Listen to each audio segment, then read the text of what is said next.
Okay, today's topic is solving trig equations. Solving trigonometric equations. Alright, let's try first question. Example 1. 2 sine x minus 1 equals 0. We are finding x as an angle. But in this question, there is no interval. No interval. So you should find angle x, which satisfies this equation based on all real numbers. All real numbers. Okay, to find angle x, you need to find sine x first. To find sine x, you need to move -1 to the other side. So 2 sine x equals +1. And then you divide this out by 2. So sine x is 1 over 2.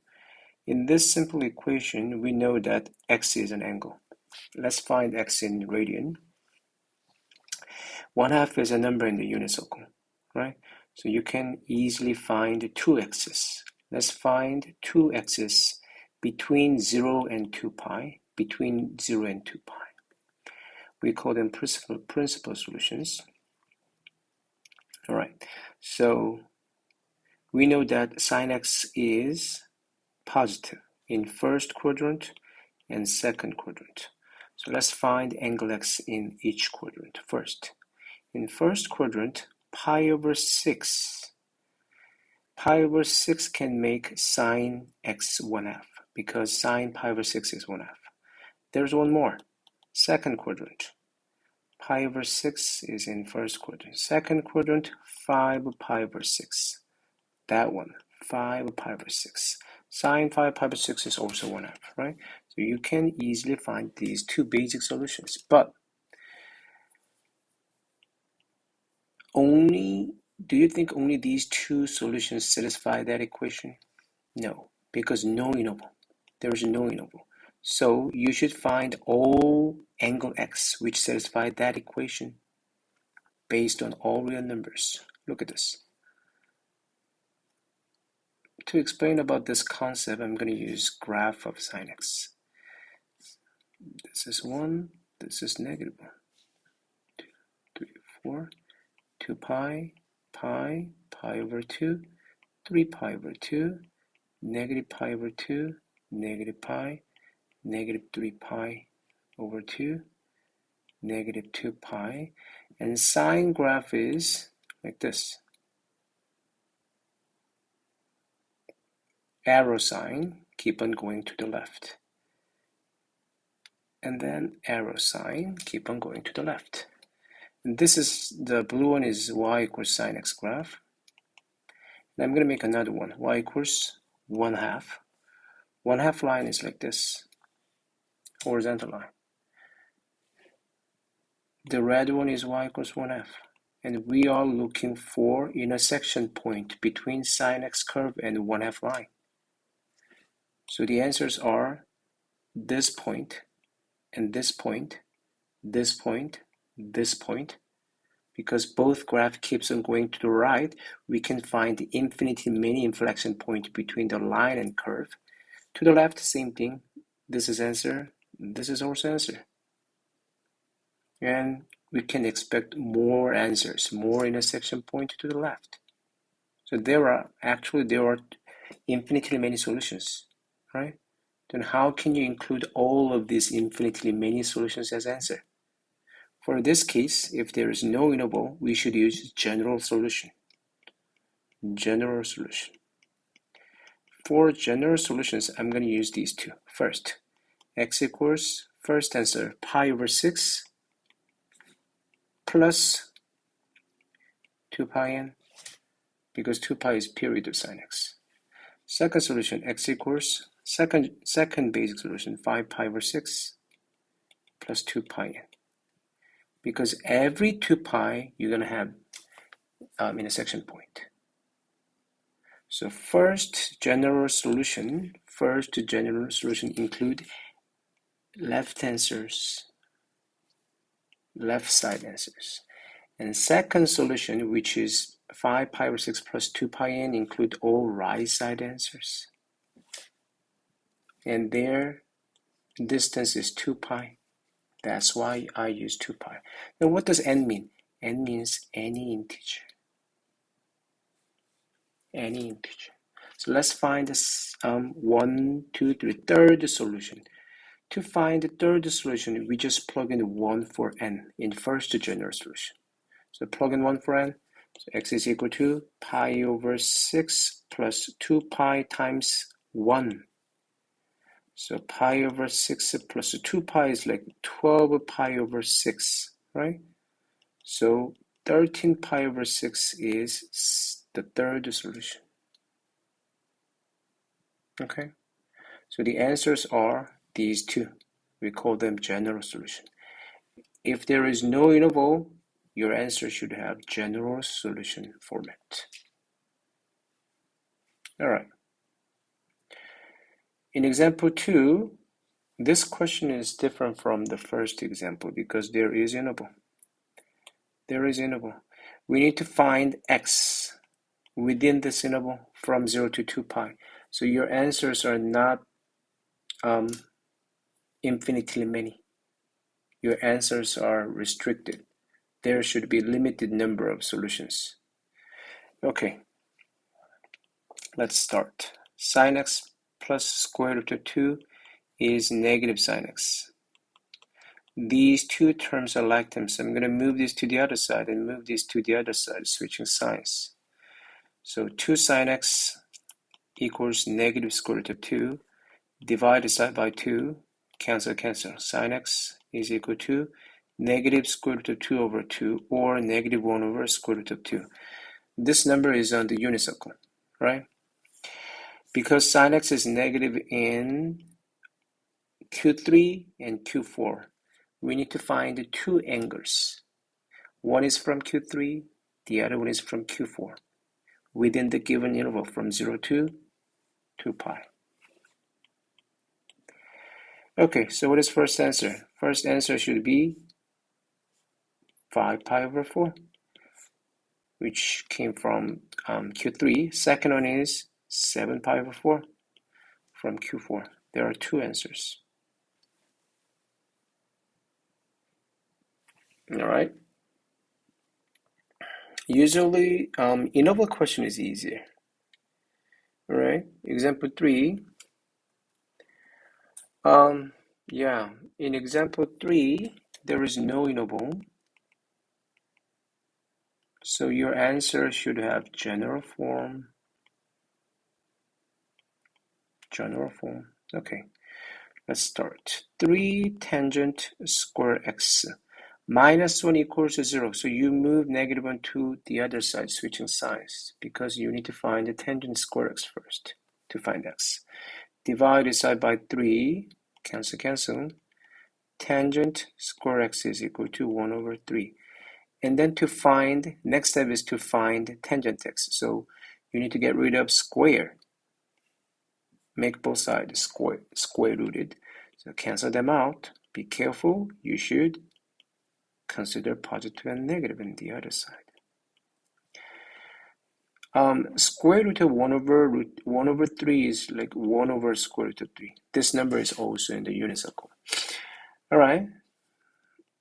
We have two equations. First one, tangent x equals positive 1 over root 3 or root 3 over 3. Number 2, tangent x is equal to negative 1 over root 3 or negative root 3 over 3. Let's find principal solutions between 0 and 2 pi to make general solution.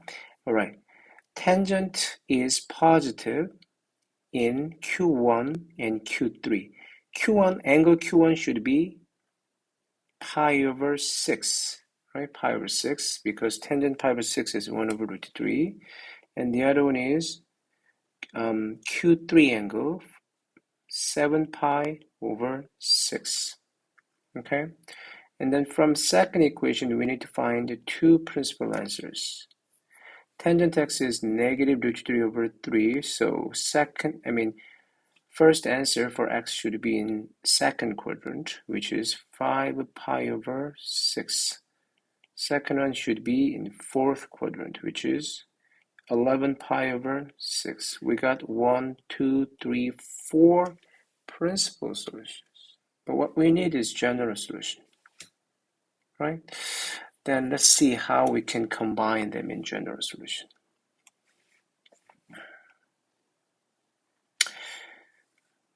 My first principal solution is pi over 6. Pi over 6 is 30 degrees, which is here. Look at the third one. Sorry, second one. 7 pi over 6 is here in Q3. Right? So their relationship is pi, right? Their difference is pi. So by combining these two, you can make this. X equals pi over 6 plus pi n. N means integer. This is general solution, including these two principal solutions. Plug in integer 1 for n, you can make 7 pi over 6, right? So you just keep this one as general solution to include these two. Okay, 5 pi over 6 is here, which is in Q3, and 11 pi over 6 is here. And their relationship is also pi. So I'm going to make a second general solution like this. 5 pi over 6 plus pi n. N means integer. If you plug in 1 for x, you can make 5 pi over 6 plus 1 pi is 6 pi over 6. So 5 pi over 6 plus 6 pi over 6 is 11 pi over 6. You can include both of them in this general equation. So the answers of this question is x equals pi over 6 plus pi n and x equals 5 pi over 6 plus pi n. Those two are general solutions. All right, let's move on to next example. All right, factoring. Yes, cotangent x times cosine square x equals 2 cotangent x. As you know, you cannot use division when you solve trig equation. In division case, you better use, you should use the factoring method. Okay, do not use division. For the cases where division is possible, you should use factoring method. Okay, to use factoring method, I'm gonna move this to the other side, switching sides. So cotangent x times cosine square x minus 2 cotangent x equals 0. This is knowable question. All right, both terms have cotangent x as common factor, so take cotangent x out. And then inside the parentheses, you put remaining terms. This is factoring. All right, you got two factors. First factor is cotangent x. Second factor is parenthesis cotangent square x minus 2. And then to make the other side 0, you should use zero property. So from first factor, we got cotangent x equals 0. If cotangent x is 0, tangent x is undefined, right? Because reciprocal of 0 is undefined. Number 2, from second factor equals 0, we got cosine square x minus 2 equals 0. Cosine square x equals 2. Cosine x is equal to plus minus square root of 2. All right. From first equation, you can find x. Let's find the principal solution. Which x value can make tangent x undefined? Pi over 2. Because pi over 2 is first positive vertical asymptote. All right. And second one is 3 pi over 2. So to combine them, you can use pi over 2 plus pi n. N means integer. All right, second one. Look at this. First, there are actually two equations. Cosine x equals root 2. Cosine x equals negative root 2. But as you know, maximum cosine value is 1. You can't make cosine x root 2, square root of 2. That doesn't make sense, right? Because cosine x graph is oscillating between 1 and -1, like this. Right? So maximum is 1, minimum is -1. You can't make root 2 or negative root 2 for cosine x. So from these two equations, we cannot find any solution. No solution. The only solution for this equation is pi over 2 plus pi n. All right, let's try one more question. Example 5. 2 sine square x minus sine x minus 1. Oh, interval is given. Okay. This equation is quadratic trinomial because degree of this function is 2, quadratic, and then 1, 2, 3. There are 3 terms. So this is quadratic trinomial in terms of sine x. Sine x.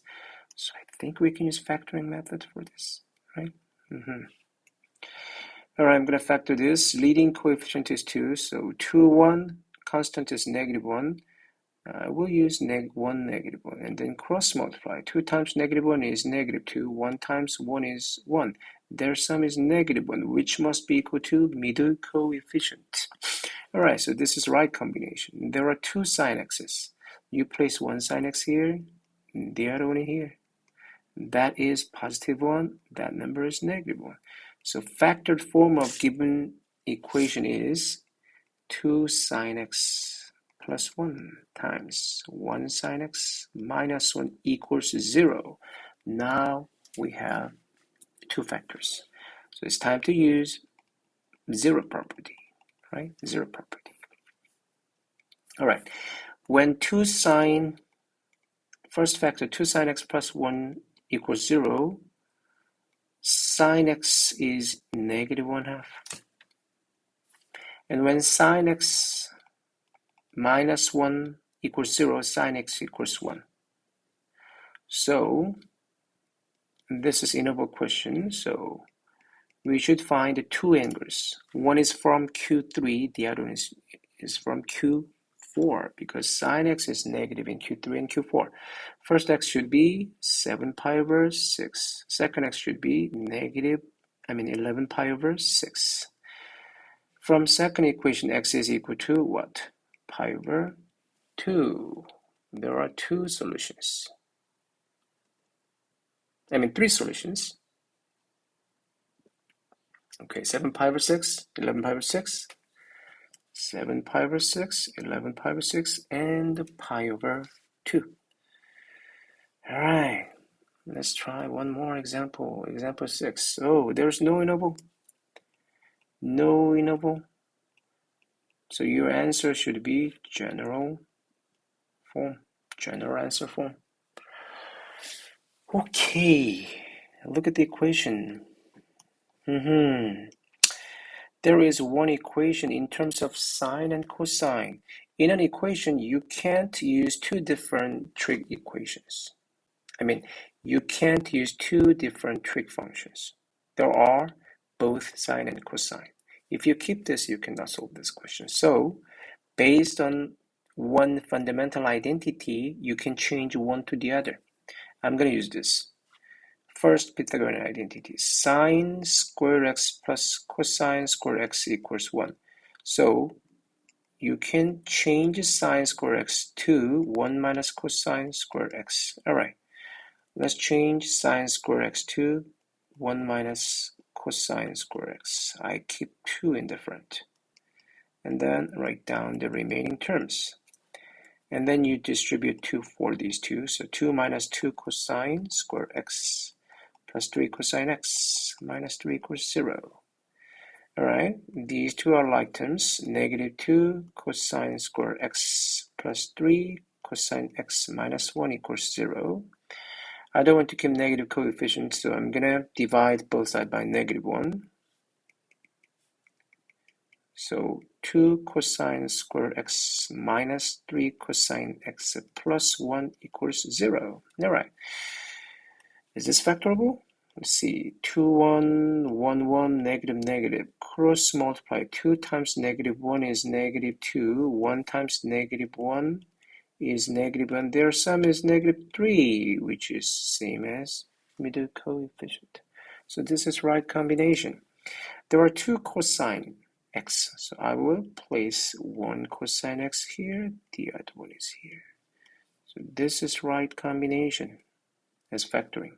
So 2 cosine x minus 1, which is first one, times 1 cosine x minus 1 equals 0. Now it's time to use zero property. Make first factor 0 and second factor 0. When first factor equals 0, cosine x is 1/2. When second factor is 0, cosine x equals 1. All right, let's find the principal answers within 2 pi. Cosine x is 1/2 when angle is pi over 3 60 degrees, or what?